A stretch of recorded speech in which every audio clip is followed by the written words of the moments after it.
you anything that you don't want posterity to know about. So thanks very much for joining us for our first Lex pop-up circle. Um, I'm going to introduce our presenter, Miguel Reynolds Brandeo, in a moment. First of all, in addition to thanking you for joining us on our first session, I just wanted to talk about the Pop-Up Circle program. As you know, in addition to the Lex Hub, we have local circles getting started from Victoria to Kigali, Rwanda. And so I expect several Lex local circles starting in the first quarter. Certainly in Toronto, we're starting on February 8th with the first Lex local circle in Toronto. Then we also have the Lex Global Circles, and in that case, we had been fortunate enough to have Dr. Alan Knight agree to join us as our first thought leader in residence to start the process of creating or launching the Lex Global Circle on Sustainability and the Environment.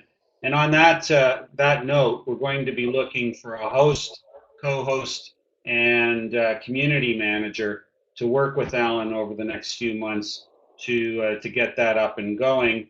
And also, Alan might be joining us on this call. Not sure what's going on there, Miguel, but the windows keep changing here. So with respect to the pop-up circles, we a more spontaneous way for us to get together. And they're meant to be relatively spontaneous. So we would like 5 days notice, but any member can request a pop-up circle. Initially, at any rate, they're going to be hosted by myself or Stephen Hurley. They can be private or public. Currently, we will be capping them at 25 participants. And as you're noticing, the sessions will be recorded and made available on the Lex Hub. Yes, John, I see that we've lost the two cameras. I'm not sure what's going on there.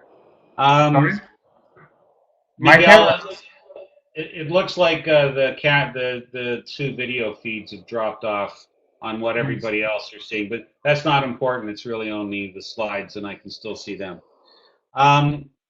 So the pop-up circles are going to be recorded. Of course, pop-up circles need to be consistent with the vision, mission, core values, and first principles of Lex. And just as obviously, pop-up circles need to add value to the membership. And so, this is something that we're going to learn as we evolve. And interestingly, they're intended to be pretty diverse. And so a pop-up circle can be promotional. If you have a business venture or enterprise venture, a project that you think is something that's newsworthy, you would like to expose to the Lex membership, you can do that. We're not anticipating major audiences here, and so today we've got 12. A pop-up circle that you create might only have 2 or 3 people, but the point is to get the right people together around the right topic. So it could be promotional, could be educational, could be thematic. We may well use this as a town hall venue as well. So if you have an idea, if you'd like to have a pop-up circle of your own, let us know. Stephen Murgatroyd is offered to host the next pop-up circle, which we'll be scheduling in the next week or so on innovation, I believe. So that's it for the promotion around pop-up circles. Let me know if you'd like to do one. And so without further ado, and to get to the subject matter at hand, I'm really, really appreciative and thankful that Miguel Reynolds Brandeo First of all, joined us so enthusiastically a month and a half ago. He's joining us today from Lisbon to talk about his new book, The Sustainable Organization, A Paradigm for a Fairer Society, and his really quite fascinating Sustainable Organization Index methodology. It's something that all of you as subject matter experts in sustainability will be able to judge better than I. Miguel has been an entrepreneur since 1987. He's founder of several companies and NGOs. He is an experienced business strategist, negotiator, business broker, and business mentor. And since 1994, he has been a strategic management advisor for several institutions in Portugal, Brazil, and the US. In addition, in his spare time, he's author of books and articles on strategic management systems, entrepreneurship, business brokering, and teleworking. And I should have mentioned that Miguel will be talking for 20-30 minutes, and then we will open it up to the group. And the group can pose questions by texting or writing in the chat line the question they have, and or they can ask a question, ask a question verbally. But as I'm thinking that through for today, let's, if we can, restrict it to the text questions. So, Miguel, the floor is yours. Thank you. First of all, thank you for, your initiative of creating this group. I'm very happy to join and help in whatever I can. What I thought most interesting about what we're trying to create is an alignment with entrepreneurship and sustainability and impact. And I think that one of our obligations as healthy human beings, and especially being entrepreneurs, is to bring our talents in solving real problems of the world. It's not just a question of making businesses, but making businesses that make a difference. And as you mentioned, I'm essentially an entrepreneur. All my life, what I did was to create companies, and I always like to have my own impact at my own perspective. So the idea with this book was to offer a simple method, because simplicity engage people, a simple method that allow us to understand how sustainable an organization can be. And I say organization and not companies, because companies is just a subgroup of organizations. Sustainability is a word that has been explored for a long time, but unfortunately, in my point of view, it has been hijacked, let's say, with one of its perspectives. And I think that the best definition about sustainability is the definition that my son gave me back when I tried to explain to him what sustainability is. And in my point of view, is as simple as this. Sustainability is just to ensure that we are able to transmit to the next generation at least what we got. And for the first time in the history of mankind, we take the risk of leaving a worse legacy than we got from our parents, with the difference that our parents were not as aware as we are about the consequences of our actions. And nowadays, we are, and we know that our actions today are compromising the future of next generations. I don't know if you ever did this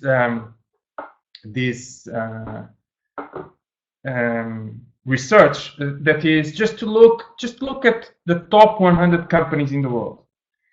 If you go to any of the lists that are publicly available about the top 100 companies in the world, you will be surprised to see that out of those 100, at least 80 you don't need it.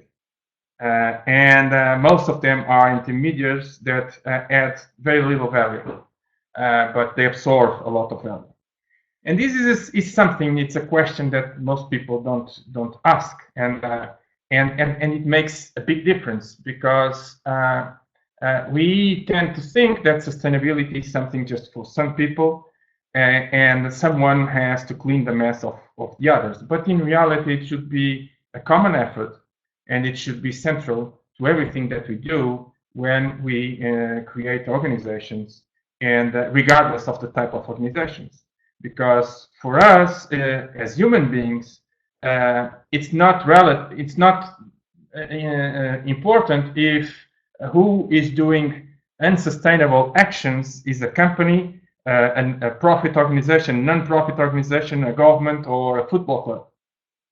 What we are looking for is for the result, and the result, the impact of any human activity can be felt regardless of the type of the organization.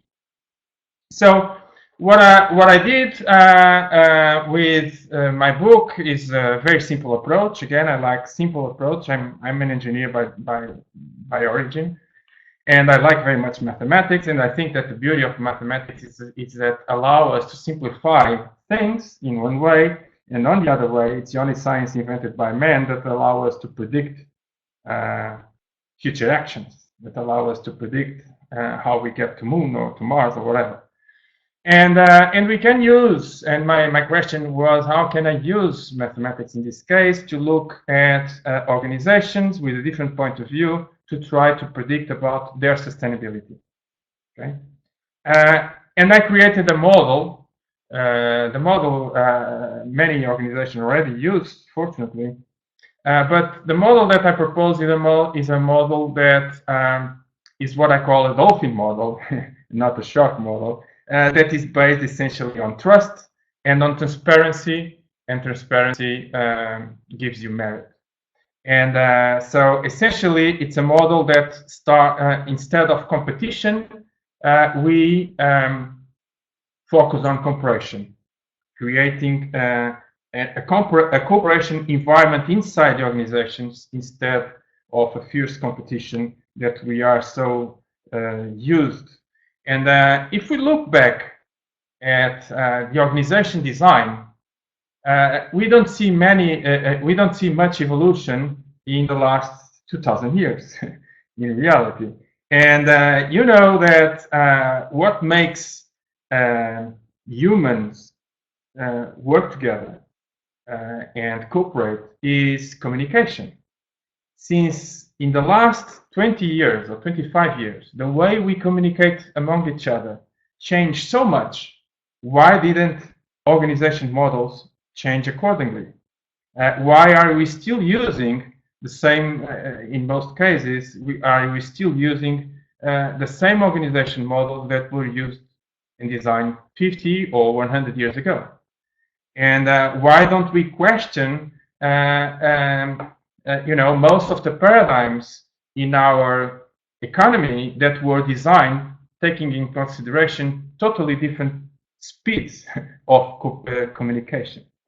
So another thing that we need to move is from the typical model of authority, imposed authority, to recognition. So we need again, and to reach recognition, leadership, real recognition is real leadership. Is leadership recognized and accepted by a transparent and a trust system that allows merit to come to the top? And unfortunately, there are still a lot of companies that need to change from this model of authority, that who is on the top just has the power, regardless of what, to a model where people that are leading the processes, they lead a specific process in a dynamic manner because their peers recognize their capability, their merit to do this leadership. On the other side, we still live again, and especially today, the levels of inequality reached in Western world almost the levels of post-industrial revolution, and we need to change that model, because in reality, organizations are generating enough economic value to be distributed in a more fair, rewarding way. And again, I use this analogy with sailing, because sailing is a good example of how you can achieve higher, where you have a model where everyone knows exactly what they need to do, what their talent can be applied in depending on the situation, and there is an harmony and a meritocracy that allows people to share everything, including the rewards, obviously in a relationship to their participation. At the end of the model, we need to change to move from the Wall Street shareholders' value, because unfortunately, as you are probably all aware, the stock market has been totally hijacked, because again, the stock market was created in the 16th century, and the premises of the stock market that was created in the 16th century are still alive today, with the difference that now we can give 100,000 of millions of orders in 1 second. So we know today that when I was doing the research for the book, I figured out that both US and European stock markets, main stock markets, they were already controlled. 80% of the transactions were already done by high-speed trading. Obviously, when you talk about high-speed trading, you are not talking about liquidity to the companies. You are talking only about speculation. So this is not news. So we need to change, because speculation, it's like a poker game. A poker game, you can influence the results depending on how much money you have in your pocket. You need to change to a more chess-oriented game, where if you are good, if you know what you are doing, then you are really rewarded by that. And there is where it came the sword index. The sword index is a simple mathematic algorithm created taking in consideration that what we need is a simple number that allow us to look at any organization, again, regardless of size, of purpose, of type, or location, and have a prediction about how sustainable they are. Okay, so that is the objective. So here in this slide, you see the evolution from what I call the typical and the old model on the left to the right model, to the sustainable model based on value recognition, good metrics, and the sustainability and impact. So the challenge was how to create this index using only information available, publicly available, because I wanted to have an index that was calculated by anyone, not only by a consultant or an economist or whatever. It should be something that anyone be able to understand. So that was my first challenge, and that's why all the information that I use in the algorithm is information that comes from a profit and loss and not a balance sheet. The profit and loss statement, as you know, is from all the statements that we know in that are widely used, is the only one that is used in all types of organizations, from a small shop to a government, to a big company, to a church, to a football club, and is essentially a cash flow statement, as you know, so it's much more difficult to cook it, let's say. And so it gives much more information than, at least transparent information, than a balance sheet. So that's why I choose to get all the data that I needed for the algorithm from the balance sheet. And the objective was to create, again, an algorithm that could be applied either in companies like Coca-Cola or Apple, or even compare it with non-government organizations, like in this case, for instance, Mother Teresa's organization. So, and the way I see it, that's why I always use the word organization and not companies, because company is just a subgroup of organizations. The way I see it, any company, you have at least three main groups of people.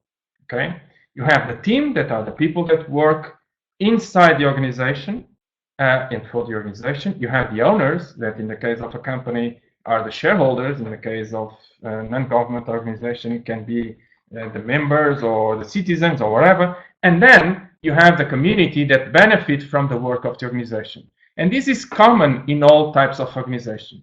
Okay, and what my hypothesis is that I believe that if you want to create sustainable organizations, even if you start by two people, a couple, you can create a sustainable relationship with your peer, if you both are happy with the results with the relationship. So it's a balance. When both parties are happy, then the relationship lasts longer. And in organizations, it's exactly the same. The only thing that it changes is the number of people. But in reality, you need to be able to manage, if you really want sustainability, to manage the interaction of people. And when we talk about people, in this case, in sustainability, we talk not only about people of today, but even of people in the future.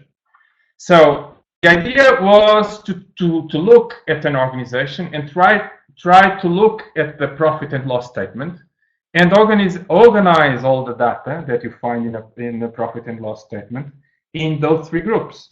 Which economic flows go to the community, which economic flows goes to the team, which economic flows goes to the owners. Okay, and again, using that analogy, now what I want to do is to study the balances between the distributions. This looks complicated, but it's not. Intentionally, instead of using just letters as the variables, I use the full names.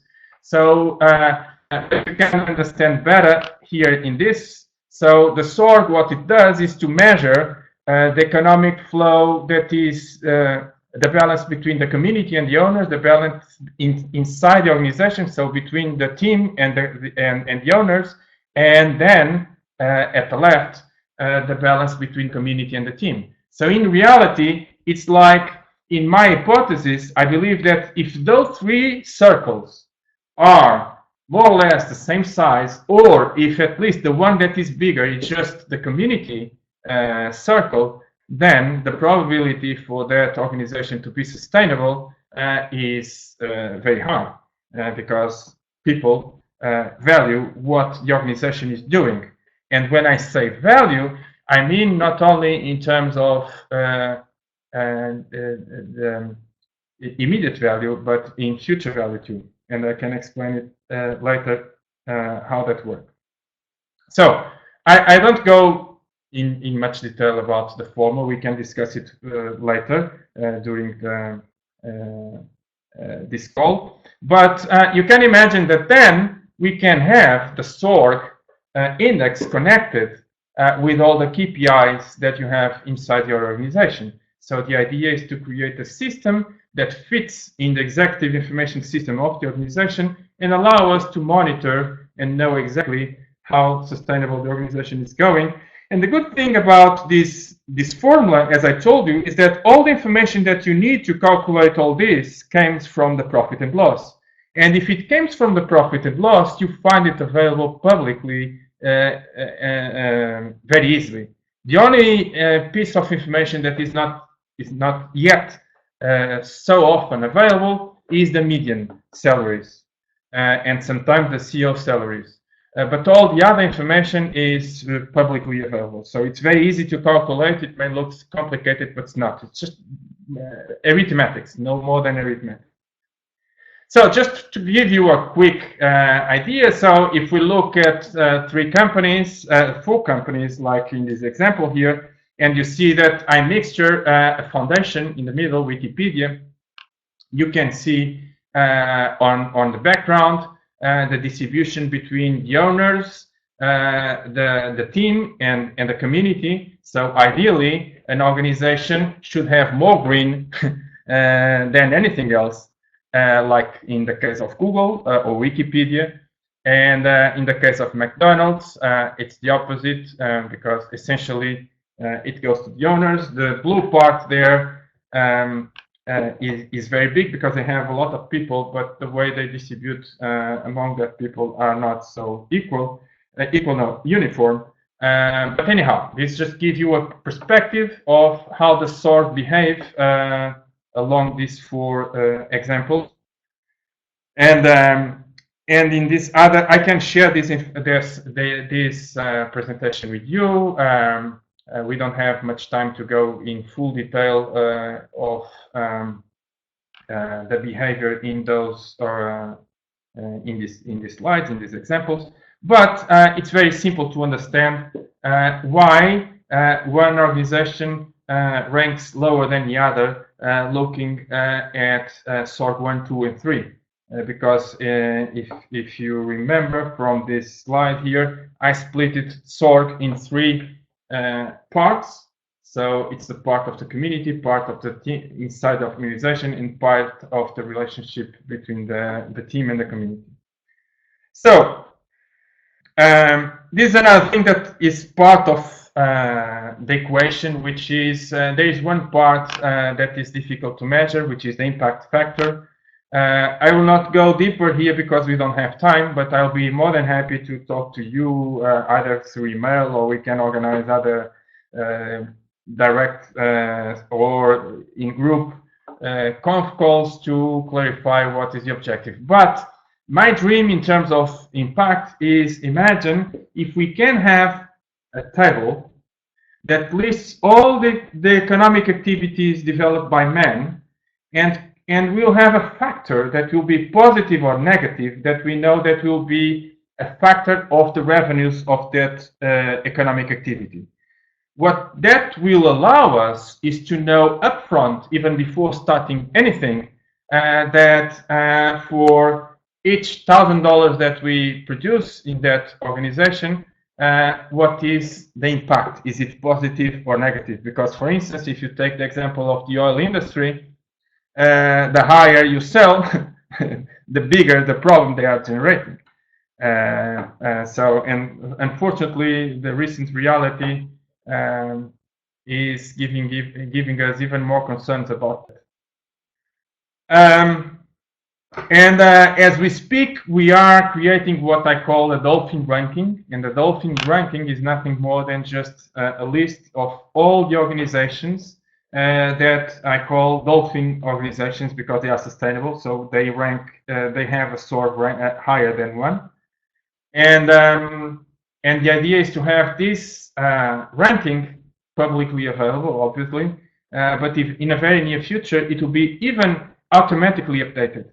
So this means that it cannot be by a bot, you know, it's not just a stamp, it's something that is dynamic, and it gathers information from the organizations itself, and it's very clear and transparent. So and one of the things that we and probably noticed already this is that most of the companies, especially companies that tells you that they are sustainable, in most cases, the ones that say more about it, they are not.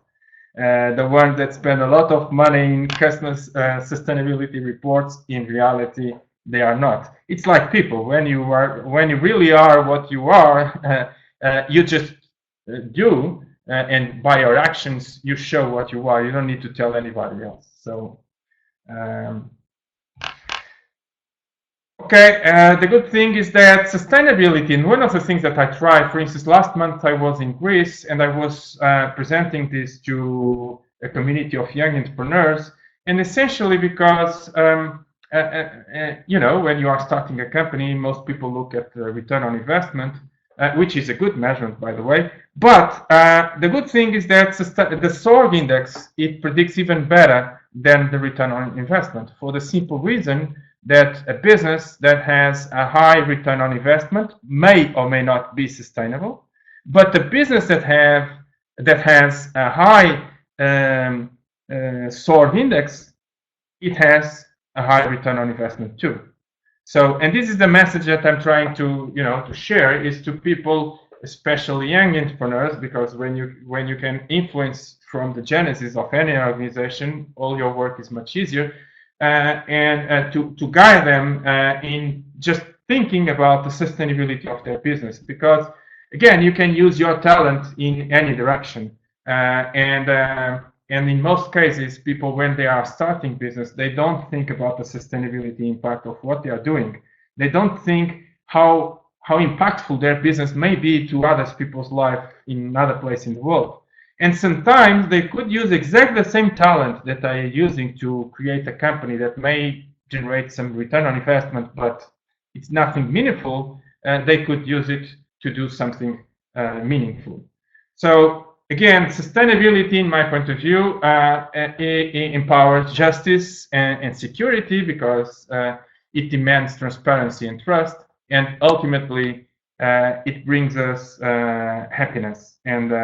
And that's what we are, regardless of where we are. I think that we are all looking for as human beings is just for happiness. So I'm sorry, but I cannot read. I forgot my glasses. I cannot read your questions. So I'll ask you to turn on the sound, the audio, and put the questions, and I can. You still there, Miguel? I am. Okay, good. So I don't know that it's necessary. Well, I will. There we go.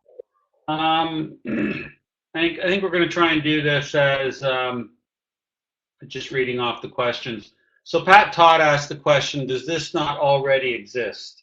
And I guess, Pat, you mean a system like this?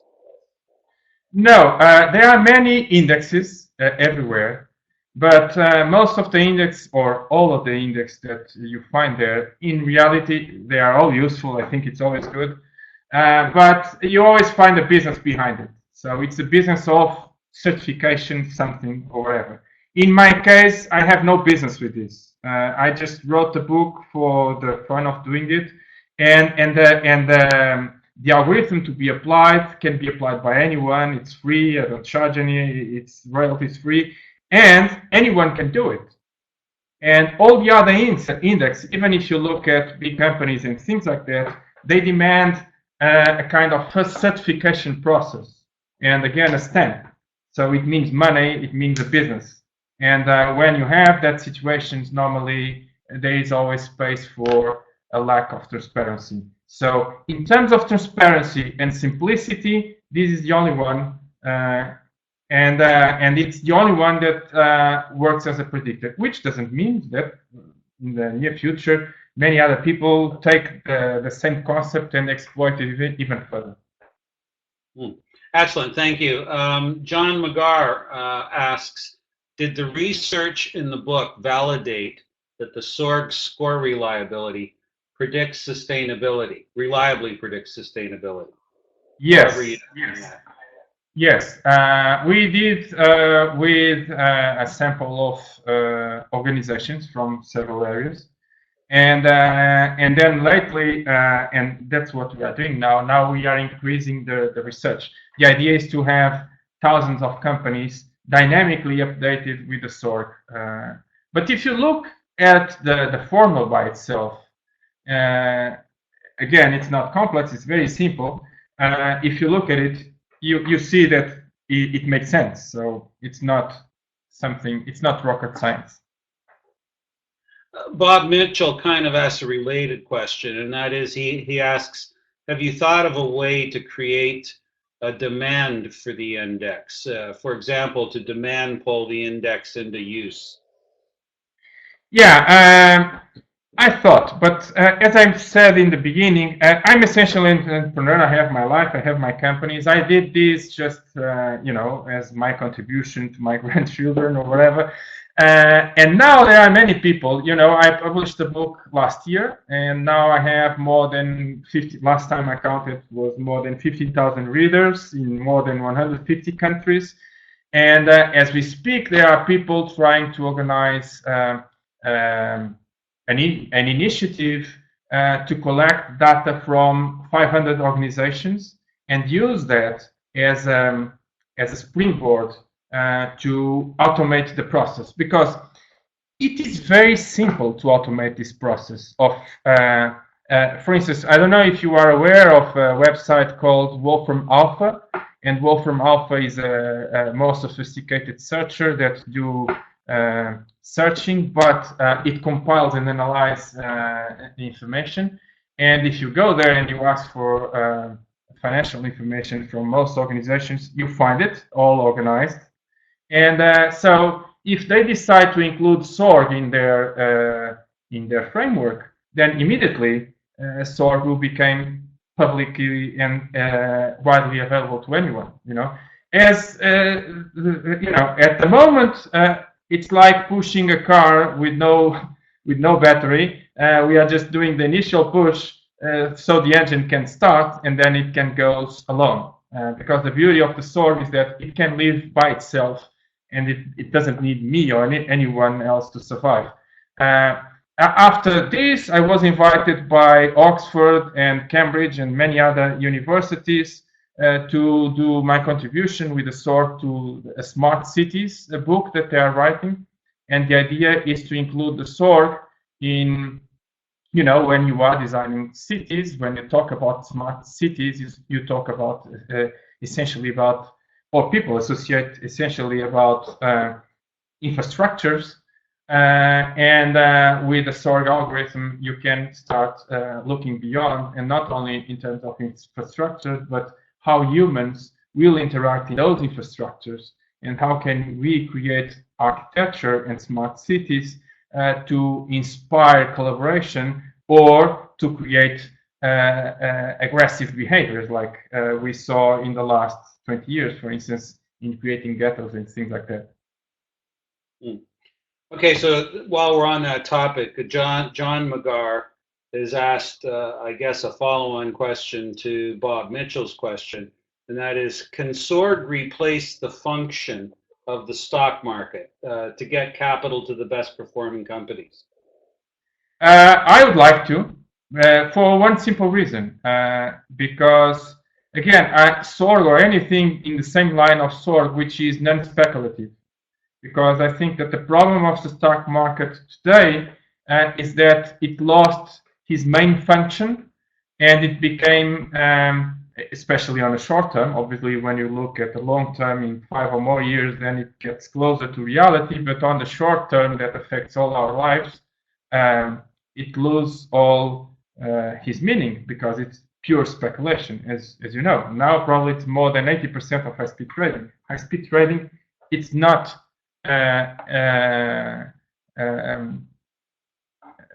transparent or fair or whatever. Just for anybody's interest, the reason my video picture is no longer displayed is I didn't think you needed to see me craning down to read the questions. So Pamela has expressed, I don't know that there's a question there, Pamela. Comment, how can I apply your index to my clients outside widening profit square? I think that requires an offline conversation between Pamela and Miguel. Sure, but what I can tell you is that it's very simple, and and I'm not exaggerating. In 15 minutes, if you are used to look at the profit and loss statement, you will figure out. It's really very simple. Okay, so Julia Ringma from Ottawa, and I believe she's still in Ottawa. What do we do about companies that do not care about being sustainable? Do you have a plan to help them buy into the concept, to show them that reciprocity is better than a zero-sum approach? Or do you think we will need to rely on coercive legislation to bring them into line? I prefer the carrot to the stick approach. Yeah, I prefer, it's my vision is that we can reach higher if we, like I said, if we attract enough dolphins, then the sharks will try to join us. So that's why in the dolphin organization, in the dolphin ranking, we totally ignore the sharks. So we focus on finding, there are many, many dolphin organizations in this world, but they don't have the same awareness because the sharks control the status quo and the sharks control the mainstream. So if we are able to show to the world that even with good and famous examples like Google or SaaS Institute or Wikipedia, but if we use those examples with examples of organizations that are dolphins, and they are not so recognized as dolphins in the world. And if we demonstrate that a dolphin attitude is highly profitable, then progressively I think we can achieve more than fighting the sharks. Because at least in my point of view, my strategy is I was never a shark. I don't like to sharks. So when I see sharks, I just choose another waters, and I prefer to look for waters where I see dolphins, for the simple reason that I believe that with dolphins we always enjoy what we are doing, and at the end of the day we are always capable of doing something. With sharks, the only certainty that you have is that you will be eaten or beaten and then eaten. You just don't know when, but that is a certainty, unless you are a shark too and you will eat someone. Since I'm not, my strategy is try to attract people by positive examples, creating inspiration and creating a positive movement, let's say, that will attract at the end sharks too. Okay, so Julia Ringma continues, okay, I see with your dolphin shark example that you plan to lead by example. I like that. And yes, show that the dolphin approach is more profitable. But she then says, further to my query above, when I think about companies that do not care about sustainability, I am thinking of resource extraction companies such as oil companies. Most of them have been around for 100 years in one form or another and are motivated almost exclusively by profit. There is also the problem of the American dream, wherein most people incorrectly believe they too can belong to the top 1/10 of 1%, and therefore they don't want laws passed to tax that top percentage. And we got some buy-in from Patricia Todd on that. Comment on that? Yeah, well, first of all, I perfectly aware of what you say, and unfortunately, it's a hard reality. And now with Trump, it will be even worse, because everything that was done against the oil industry to reframe the oil industry is totally planned to be open now. But again, there will be other people capable probably of taking that step. So my only objective is, to try to share and to initiate a process that I feel comfortable with. And if we forget about the others, and if we follow our way, obviously there are a lot of things that will not solved immediately, but other people may be able to join and force in this way force companies to use SORG, because if you look at the Sustainable Organization Index that runs on Wall Street, you see that one of the companies that rank higher is ExxonMobil. ExxonMobil. So it's crazy. It's just playing with us. But well, my strategy is to forget that. I know that it's happening, but I cannot fight that. But maybe if we get enough dolphins together, again in the analogy with the animals, dolphins, when they are together, no shark mess with them because they are afraid of the dolphins. But Bob Mitchell, I have to share with you Bob's observation, I think. And he says, I think it is an opinion which I do not share, rather than a hard reality that oil companies are all as described. And I should point out, Miguel, that Bob represents a significant community in the oil patch who what I think consider themselves to be, and in fact are, very strong sustainability enthusiasts. So, and Bob, I'm not doing you justice there, but I just wanted to point that out. Pamela Weir asks, we do vote with our dollars, so why buy into companies that are not focused on sustainable society? Yeah, and that's exactly my let's say my ultimate dream is that by making people being aware of who is who in reality, and not because of the customer sustainability report that they sell you out, if we all as citizens know exactly who is who, maybe, I hope, we will change our consumption patterns. And if we do, since we live in a capitalistic society, we will influence the market and will make the market change.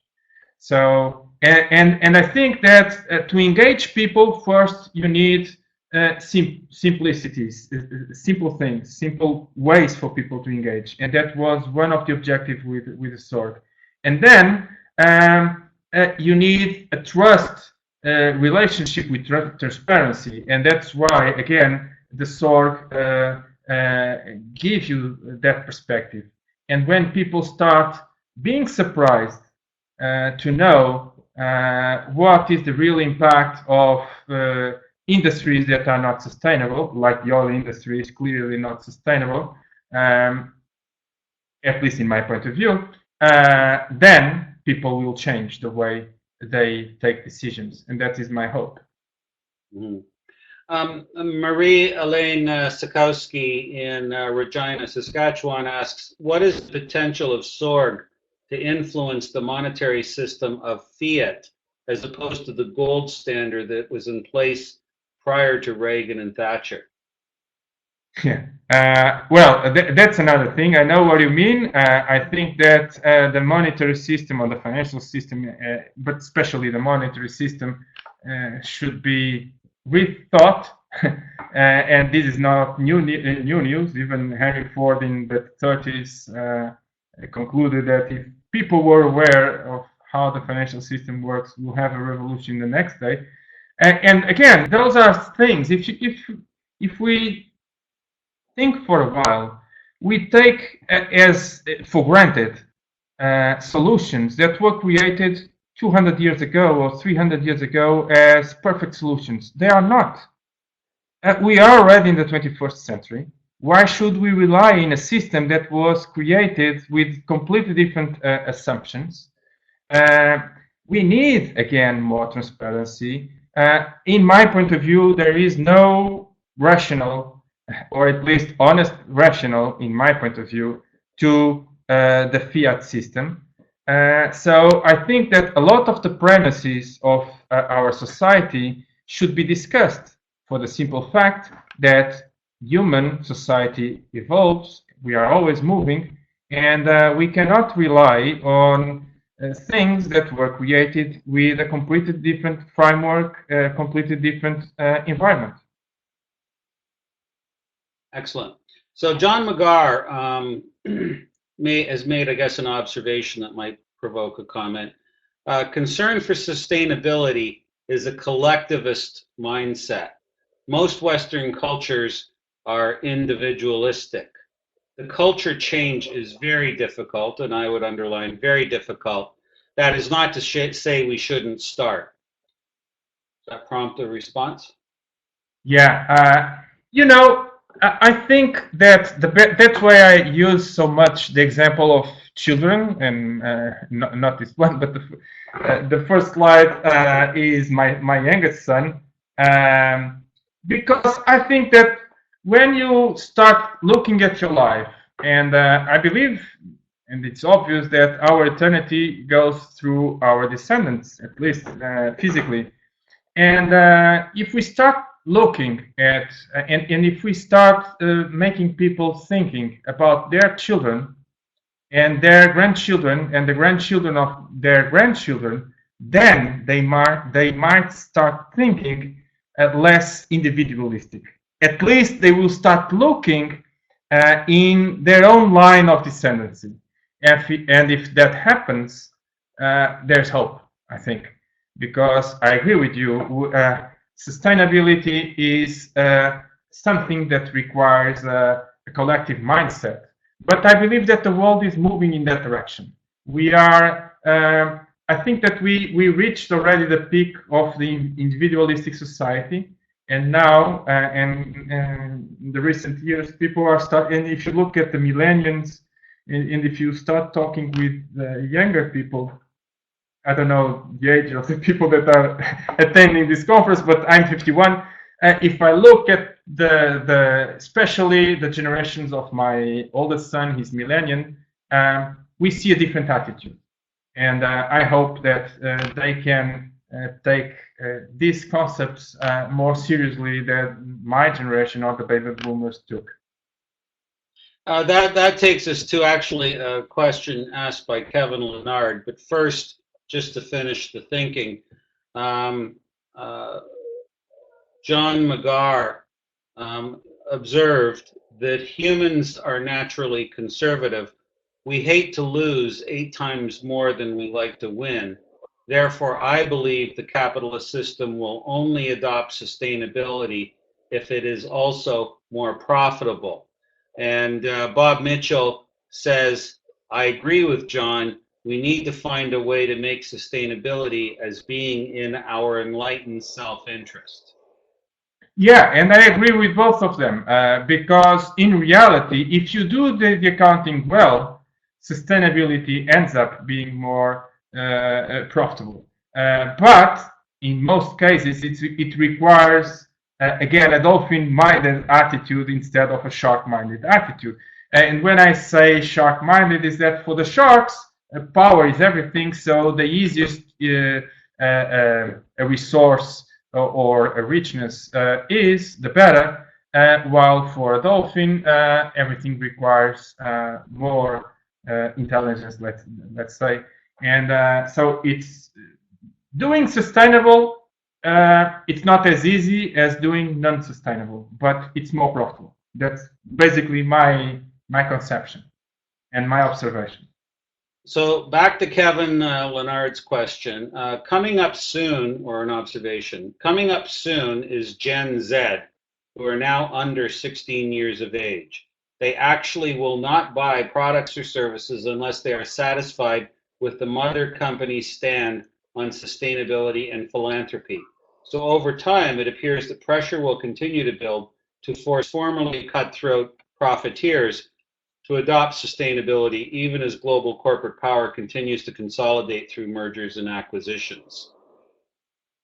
I fully agree. And you know, I think there are some certainties in life. One is that everything that goes up, it goes down, and everything that goes down goes up. So the model, the corporate world model, I think that we reached the peak of that model in this decade. And the next decade, we will start seeing different models of companies and organizations. Because if you look for the last 25 years, the trend was mergers and creating huge companies. And we know that for us to have economies of scale, we need big companies, but we don't need huge companies. Because huge companies eat all the competition. And if you eat all the competition, Adam Smith, and this is again getting to the classics, one of the things that is clear about capitalistic economy is that you need competition. And if you eat all the competitors, then there is no competition. Then there is monopolies or cartels or dispersed monopolies. So, and this needs to be changed. And I think that as we speak, it is changing. I noticed this year many companies, starting for instance like HP, that they are taking the opposite movement. They are disintegrating, separating their units again. And remember that in the last 10 years they were growing by acquisition. Now they are splitting and dividing the organization again because they realize that they gain in terms of market position, but they lose in innovation because big organizations struggle much more to innovate than smaller organizations. So I'm optimistic about that. Okay, so we're going to end with a last question from Patricia Todd in Fall River, Massachusetts. And I'm going to try and read your question. So how do we support unsustainable businesses so that they can start diving like dolphins while they're losing their shirts. That is not being profitable. Pat, can you just say whether I got the question right or wrong? Yes, no.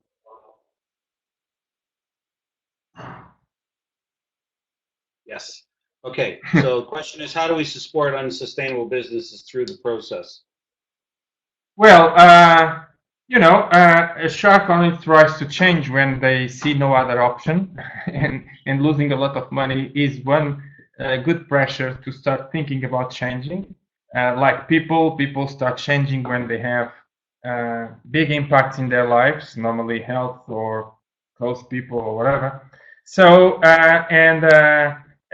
they need to be willing to do the change because it's impossible to force, So when we see the moment, that specific event that made them start being aware that probably a dolphin attitude will be more interesting for them and more profitable, then we can work with them in turning from the old model to the new model that I proposed, to the sustainable model that I proposed in the beginning of the conference. Okay, well, I am going to wrap it up now. I had said that we would be running until 5:15 or so, but we're losing people here. And this discussion is one that can continue and will continue on the Lex Hub. This session has been recorded, and you're going to be able to find it on the Lex Hub tomorrow. There's a person in Calgary who right now is typing, who is not on the Lex Hub. I would ask that he get on the Lex Hub. But at any rate, and we can continue the discussion. So, I urge everybody who's participated on this to look on the Lex Hub. Look under the topics. There's a topic called Lex PopupCircle Discussion Board. And in that topic area, you will find a link to the video, and you will be able to continue this discussion. Bob Mitchell makes a good point that Alan Knight, who is, I guess, not able to join us, what is your organization contributing towards the challenge of 9 billion lives? Perhaps the SORG index is a way to measure the commitment of that organization to the longer term strategic imperative. And I thought that was a great observation, Bob. Just on a personal note, I was so excited when I heard and met Miguel that because, of course, I saw not dolphins, but Lex members when he talked about dolphins, and thought that certainly the connection between the mission, the vision, mission, core values, and first principles of the Leaders Expedition is very much aligned with the notion of dolphins, and I thought the SORG index a very interesting corollary. And Miguel, the book is available on Amazon.com. Yes. Very good. So again, urge you to continue the discussion starting tomorrow on the Lex Hub. Miguel, is there anything you wanted to say, or? No, just thank you for putting this together. I think it was a very good start. And if you want to do chapter 2 or chapter 3, I'm always open to find a moment to talk to you. I mean you all. Maybe in the next we can try a kind of a roundtable discussion with all the audios connected, and so the conversation can flow. But I think it was great. It worked very well, the technology and everything, and the discussion. So thank you all for your participation. I'll be more than happy to answer any questions or to talk to you further. So very nice to talk to you and meet you all. So I hope this is just the first of many conversations. And I certainly do as well. Thank you all for joining us. And I'm signing off. Take care. Thank you very much. Bye-bye.